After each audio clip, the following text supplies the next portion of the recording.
to public safety. Morning of the 12th of January 2023.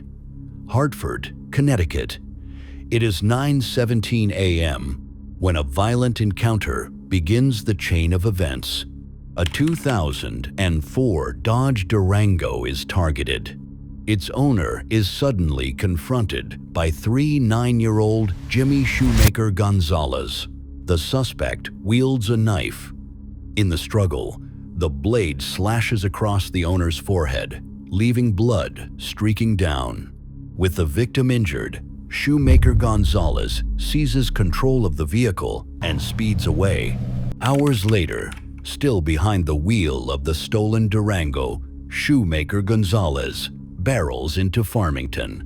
The morning is cold, snow pressed against the roadsides. Driving recklessly, he collides with the blade of a Department of Transportation snowplow. The impact sends the SUV swerving. He loses control, careening into a fence and rock wall at the Westwood 2 condominium complex. The vehicle is left mangled, stuck against the barrier. But the suspect is not finished. Abandoning the Durango, he flees on foot into the complex. Cameras and witnesses track his desperate attempts to escape. In the lot, he yanks at the door handles of a Nissan Versa, trying to steal it, but fails. Seconds later, he turns on a Nissan Rogue, threatening its driver. But again, he is unsuccessful. His knife flashes in the morning light, each moment raising panic among residents. Then, a third attempt, a Toyota RAV4. Shoemaker Gonzalez lunges, attacking the owner. The knife slices again, cutting flesh, drawing blood. The RAV4 is ripped away, commandeered by the suspect. He accelerates out of the condominium complex, leaving behind chaos and wounded victims. Police alerts fly out. Farmington officers broadcast the danger. An armed suspect in a stolen Toyota RAV4, fleeing at high speeds, violent and unpredictable. Bristol dispatch is notified. Units in the area are warned the vehicle is inbound, carjacked at knife point. The message is clear.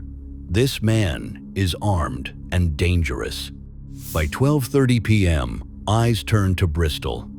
Sergeant Joshua Pratt positions himself at the Mountain Laurel apartment complex on Davis Drive.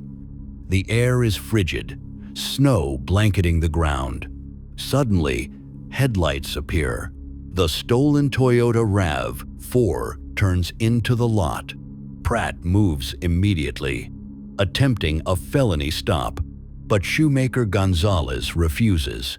He throws the RAV4 into a wild maneuver, cutting across the snow-covered grass of the complex.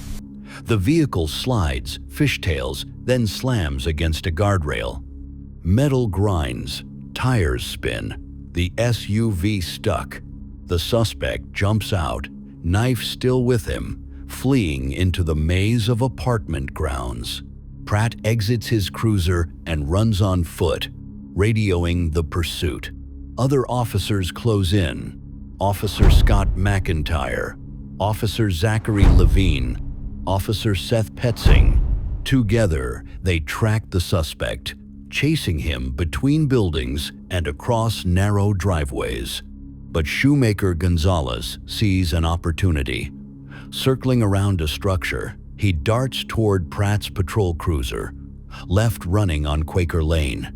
He leaps inside, seizing the driver's seat.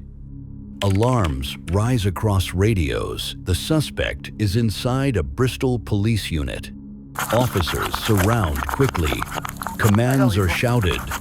"Get out of the car! Stop now!" Their voices are urgent, echoing across the lane. Officer Petzing sprints toward the cruiser, drawing position slightly to its side. Inside, Shoemaker Gonzalez slams the transmission into reverse, jerking backward out of the parking space. Then, shifting forward, he prepares to accelerate. The risk is immediate. Petzing, now in the direct path, raises his weapon. 4 rounds crack through the winter air. Sparks flash as bullets strike metal 1, embedding into the front fender, 3 punching through the driver's side door. Inside, Shoemaker Gonzalez is hit. The rounds tear into his right hand, shattering a finger, and drive into both of his legs. Yet the suspect does not stop. He presses forward, the cruiser lurching down Quaker Lane. An oncoming school bus is narrowly missed. The patrol vehicle glances off the side of an apartment building, scraping brick and concrete, before surging back onto the roadway. The stolen police cruiser races away from the apartment complex, carrying a wounded but determined suspect. Lights flash on the dashboard, sirens blare. For 2.5 miles, Shoemaker Gonzalez pushes forward, his injuries bleeding, his control faltering. The chase comes to an end on Stafford Street. The cruiser slams violently into Palma's diner, the impact shattering glass, bending steel.